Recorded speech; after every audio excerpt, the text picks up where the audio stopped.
that you guys did. That was, I mean, that blew my mind. Very, very good work. We're very proud of that. It's the first time it's ever been done in this state. And I have to tell you, the great feedback that we've gotten, Jake, and I'm sorry for interrupting you, but you mentioned it. People every cycle, including myself, by the way, complain about the lack of information about judges. And you see empirically that there's a drop-off on the ballot when people stop voting and they get down to the judicial races. And judges shouldn't run for office, but they do. And so we're in that universe. And so it's been a long time since someone's presented the kind of comprehensive information. Well, it's never happened in this state. And believe me, we didn't get nearly enough out there as I wanted to. And we'll have even more in the general. But I'm really proud that we were able to do it. I'm thrilled at the feedback that we've gotten too. It was awesome because you allowed the candidates their own platform to say what they needed to say, which was really very, very cool. And to that end, so the second theme that emerged from what you were saying there was that you guys are, not only are you interested in doing things differently and doing some emerging kinds of concepts. One of them is the comment section, right? So instead of suppressing comments, you are comfortable enough in saying, all right, in the spirit of information gathering, we're going to let people debate this stuff in the comment section. And unless it gets overly nasty, we'll let it play out because people can hang themselves, so to speak, if they want to, by their own idiocy. And then that happens. And I appreciate that because what it basically says is you guys have enough faith, and that's kind of the third theme there, is you guys have enough faith to say that we're going to present this stuff and we have enough trust in the people to absorb it, that they're going to make the right decisions as long as they have the information. And that's really impressive. But as I'm talking now, what also comes up is a fourth theme, I think, which is that you're not interested in chasing down the trend of the day, which is instant gratification clickbait. And I think that's where, like, I'd like to get a little more opinion on is, as we've been so inundated with the sensationalized headlines, even advertising now, as it masquerades as journalism. Even in print, it's like, paid advertising section in 3-point font, but it looks and reads and feels like an article, even though it's for a product or something. And it's really hard to separate that out. And what you guys have avoided is doing that. You haven't just done snapshot of candidate for judicial office A and snapshot for candidate of judicial office B. It's like many pages of information. And I'm wondering, because I go back and forth on this, part of me wants to keep doing long form interviews like this because I think people crave it. They're tired of the 6-minute segment of the talking heads telling them what to think. And I think there's a real desire for long, in-depth conversation. There's a reason that Joe Rogan's podcast is so popular. And we're not going to go 3 hours with this in case the listening audience is curious, but there's that, and there's the value there, but there's also like the worry that I'm not going to get some clicks and some listenership if it's not brief and immediately digestible. In fact, when I started this podcast, I wanted to be like Mike Rowe in his the way I heard it, where he's like, the curious podcast for the short attention span, and the curious podcast for the person with a short attention span, or whatever his tagline is, like 7 to 10 minutes, and that's it. And I was like, man, I don't know, am I part of the problem if I do that? And I appreciate that you guys haven't gone that route where you're like, just sensationalize, click this. Every art article is like many pages of content. It's really great. But tell us what people might do to maybe avoid falling into the pit of like dopamine hit in their brains as they're scrolling through stuff. And how do you help somebody reroute out of that culture and social media have pushed us into this new habit now, to take a step back, take some time, spend 10 minutes instead of 90 seconds and actually read and digest something so you do get more information. Yeah, well, listen, you'd know better than I from your professional background how difficult it is to change human behavior, especially once it becomes imbued or habitual. And so how do you do what we're trying to do when everyone else or most other places are doing something that is much easier for people to digest? And it's not an easy question to answer. We have never given in to clickbait. We don't write clickbait headlines. At least we try not to. We do write some shorter stories. We have something called the Indie Blog, where we put things that we think will be of interest to people, but are not, that don't merit an in-depth story, a development and a campaign, an important government appointment, perhaps, things like that, where people want that information, they can go get that. We do use social media, not in a clickbaity kind of way, and I'm referring mostly to Twitter and Facebook, to drive traffic to the site. And you can be more creative with stuff on Twitter and on Facebook in terms of describing a story. Now, we don't use exclamation points and highly charged inflammatory words to try to get people into it, but at least there, you have to use it. So many people are gathering their news through Facebook or Twitter. You have to do it. We also have a newsletter that we put out every morning called the Daily Indie. And we now have, I'm happy to say, thousands upon thousands of subscribers to that, Jake, who come into the site through there.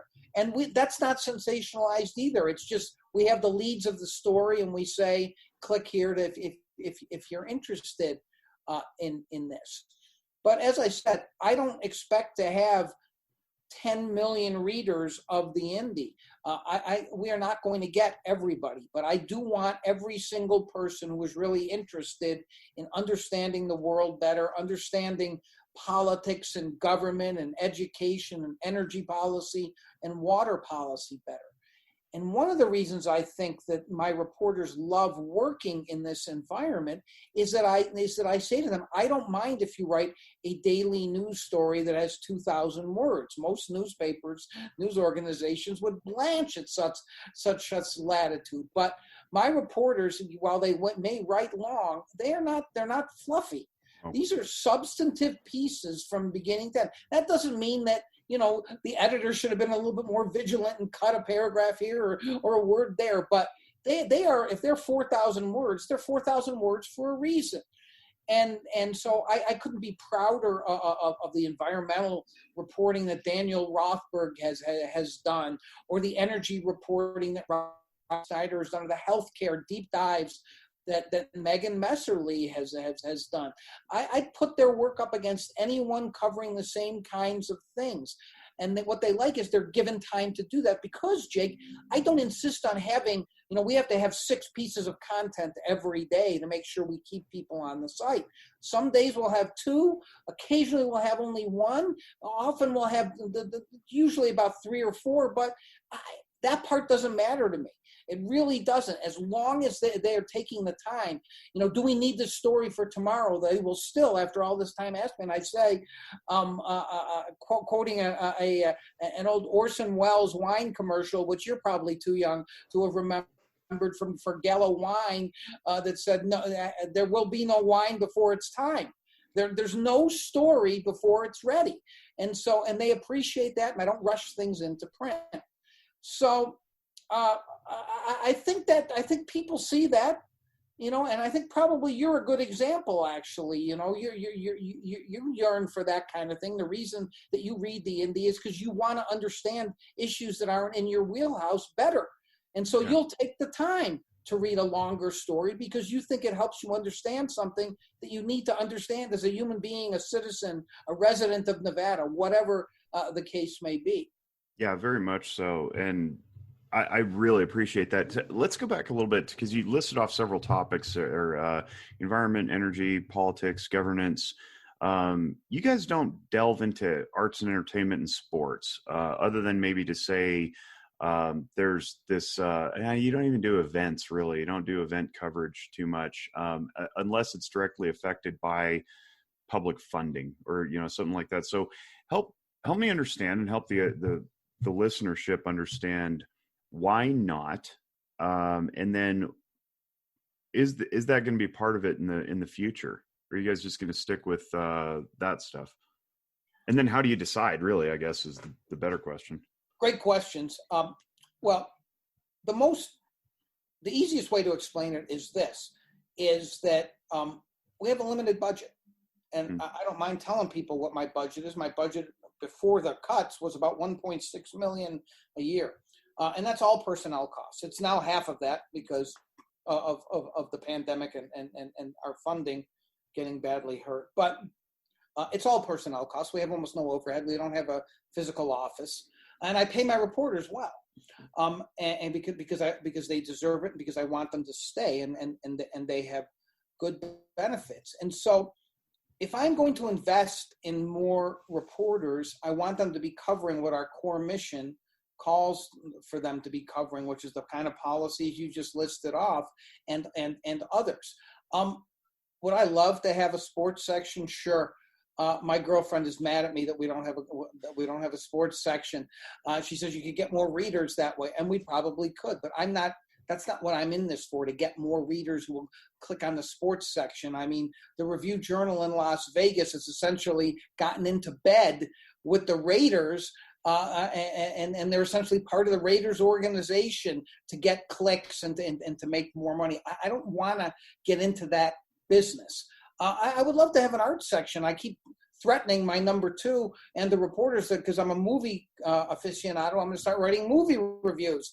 I wish I had the time. I don't have the time, but maybe people would read that. Maybe they wouldn't.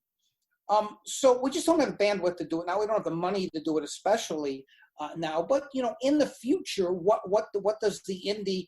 If we get more of a solid foundation and money in the bank, might we think about doing things like that?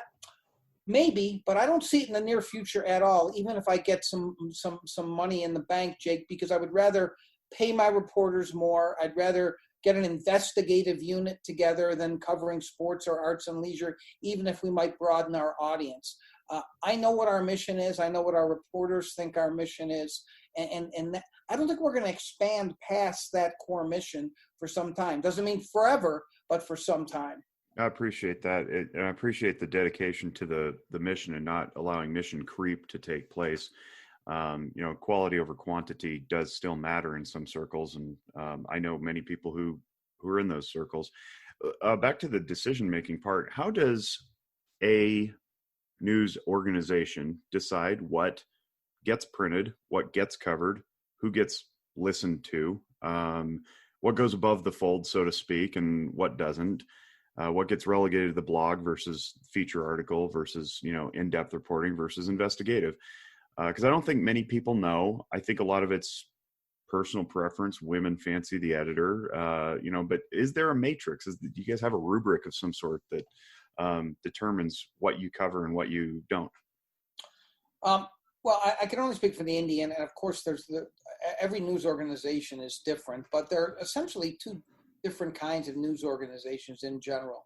There are editor-driven news organizations and there are reporter-driven news organizations. That doesn't mean editor-driven don't have good reporters and vice versa. Editor-driven news organizations are more, you have the meeting in the morning and the editors say, here's what you're going to cover and here's what we're going to cover today. Reporter-driven is more, you have faith in your reporters to understand what the stories are, and and we don't have beats per se, although loosely to some extent we do. Riley covers energy, Daniel the environment, Megan healthcare, Michelle Rendell's covers immigration. But every morning, we have a budget. It's in a Google Doc. And they go in there and they put in stories that they'd like to be covering and when they think they'll be done. And the most that we really do is guide them because they come up with great ideas, Jake, all the time. And they know what they're closer to the ground. And so I have more faith in them. Now, listen, I've been a journalist in this state for 35 years almost. And so I still have sources and I have some idea what's going on and I will suggest stories or get tips. But most of it is driven by them. There's a court hearing coming up on this topic we've been covering. We should cover that. We should check into the fact that the unemployment claims are still not being paid well, and let's see what's going on. And there's some people who want to get in contact with us. We've done various data-driven stories about the coronavirus in Nevada, and I would suggest that Megan Messerly's reporting on that is second to no one in the country. That's how good I think you've been. Audience can't see me, but I'm nodding and my eyebrows went through the roof because it is really impressive. Yeah, I can see you. Yeah. And that's what's important. And so, That's right.